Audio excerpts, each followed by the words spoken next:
Hey guys, gals, and non-binary pals. My name is Tony Harley, and you are watching SpookyTones. Today we're talking about Netflix's Fear Street 1994, and yes, there will be spoilers. Fear Street is directed by Lee Janiak and written by Kyle Killen and Phil Graziadei. It's an original story set in the world of R.L. Stine's book series by the same name. Now our story takes place in a town called Shadyside. The opening is set in the town mall, and it's an overt tribute to Scream, even using direct shot-for-shot moments while subverting the viewer's expectations of how the scene is going to play out. Immediately I have to say that Maya Hawke's Heather joins my list of characters that should have also been Final Girls, because she just radiates charisma, uniqueness, nerve, and talent, until she gets Casey Beckered by our masked skull killer, who turns out to be her friend Ryan, who she's been calling out for help this entire chase. It's pretty messed up. The music during her kill is heartbreaking, since we're all basically watching Robin, a fan favorite from Stranger Things, meet her untimely end, and it's like the score knows how much we love her, because obviously they do. After our opening, we are introduced to our main character Dina, played by Kiana Madeira and the rest of the Scooby Gang, which consists of Josh, Simon, Kate, and eventually Sam. I don't know how else to put this, but it feels like Josh, Simon, and Kate were written with all of their personality traits and characteristics already in mind, while Sam and Dina were just going through a breakup. So I didn't feel like I really got to know either of them as individual characters as much as I would have liked to. Granted, this is the start of a trilogy, so we do have 2 more movies to explore them. But as a standalone, I was left wanting more. Dina's little brother Josh is the youngest of the group, but don't underestimate him. Benjamin Flores Jr. does a terrific job portraying Josh's shy, timid personality and his rise to the occasion when shit gets real. Kate, played by Julia Rewald, is a cheerleader and a babysitter with a little pill peddling business on the side to make enough money to get out of town eventually. She's the character most would assume to be a bitch, but she turns out to be the most sensible and lovable member of the group, followed by Simon. Simon, the dorky and eccentric goofball, works full-time at a grocery store to help support his family. Fred Hetchinger does a tremendous job of being the comedic relief of the movie, while also keeping his character grounded enough so that he doesn't veer towards becoming the obnoxious prick you just want to watch get slaughtered already. He has not only my favorite scene in the movie, but the best line in the movie. And we're left with Sam. Sam, played by Olivia Welch, is put through hell in this movie. She starts off upset because Dina gives her a box of her belongings after their breakup, which was caused by long distance and she had to move to a town called Sunnyvale. Later that night, Dina accidentally causes a car accident that hurts Sam and puts her on the path to get cursed by a witch that eventually sends out 3 undead serial killers that seemingly want her and her friends dead. How's that for a bad day? The night after the accident, we cut to where Kate is currently babysitting at, accompanied by Simon, only for the skull-faced killer to come break in the house and spook the hell out of them.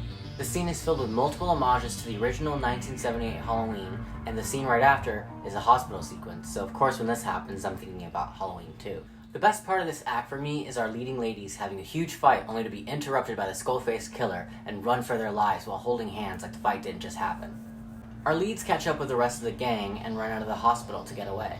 Once things have settled down, Simon decides to go for a leak and we arrive to my favorite scene of the movie, the introduction of our second killer, Ruby Lake, who belts out tunes while she slices and dices you.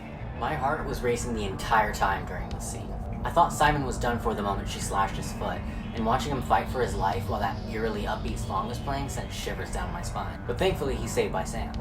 They go back to Sam's house and brainstorm what's been going on, and Josh pieces it all together in a sequence that shows off multiple serial killers that are very clear stand-ins for killers like Ghostface, Jason. I'm not sure who Ruby Lake is supposed to be inspired by, but if you guys have any guesses, let me know down below. The montage also includes another murderer branded the Milkman Killer, and he seems to be a hybrid of Michael Myers and Freddy Krueger, with his outfit of choice and burn scars all over his face. But for some reason he doesn't tag along with the others as they hunt for our cast. The killers all share one connection, and that is a witch named Sarah Fear. This is when Sam realizes that the woman she's been seeing flashes of since the car accident is that witch. The gang realizes that they've disturbed her grave, so they drive back to try and fix the mess they've made, only for it to be a bust. But not entirely. We find out that the killers only want Sam and are attracted to her blood. So why was Sam attacked earlier in the movie then? Because he helped Sam after the car accident and had her bloodstains on his clothes still. With this new information, our gang goes to the high school for a wardrobe change and a plan to light up the killers, which seemingly works only for the killers to slowly come back literally piece by piece, thanks to some well and sparingly used CGI. The final act is very hit and miss for me. The setup is neat and the plan they come up with seems smart enough, minus Simon putting Sam's blood directly on his skin. But my problem is how backloaded all the main kills in this film are. You come to know and love this cast, only to lose them quickly with no time to really mourn what's just happened, because the running time is coming to an end. Dina could give a rat's ass about losing anyone that isn't Sam or her brother. Kate is literally screaming bloody murder for a lengthy period of time, and she just stays with Sam to continue the plan. But if that was my best friend, I'd like to think that I'd do anything to try and save both the love of my life and my best friend. It just felt avoidable, and on top of it, Kate has the cruelest death I've seen in a horror movie in the longest time. Like, the killer got her face covered in cake and then proceeded to dunk her head first into a bread slicing machine. I mean, yikes. Hashtag justice for Kate. Then we have Simon's death, and his is so sudden and lame, I would have just preferred him dying the first time he got attacked, because that would have been a much more compelling death than a sudden axe to the head, at least in my opinion. During their deaths, Sam was drowned by Dina to make the killers disappear since they only wanted her to begin with, so now we're left with Josh and Dina. Just kidding. Sam comes back to life, and when they go to the cops to report what happened, the police decide to frame Kate and Simon for the murders. Because that makes any lick of sense considering security cameras are pretty much a thing at all the locations these kids have been through in this movie. Not to mention Kate's entire head being literally obliterated. Anyways, the ending of the movie was predictable to me because I just knew that Sam was going to eventually turn evil thanks to the witch. But I assumed she would be the one to kill Kate and Simon, not the other killer, so I got that wrong. But the way this scene makes you think she's killed Dina and that Josh was going to be the final kill of the film was such an excellent mislead, and I was so thankful when it didn't happen because that would have been really sad. We're left on a cliffhanger and a trailer of what's to come next in Fear Street 1978, which we will be discussing soon. Overall, Fear Street 1994 is a fun, adventurous horror movie that I highly recommend if you're a fan of Stranger Things, Scream, Halloween, and Friday the 13th. What did you all think of this movie? Tell me in the comments below, and I'll see you all next time. Thanks for watching this video. Remember to like, comment, and don't forget to subscribe for more videos. Bye!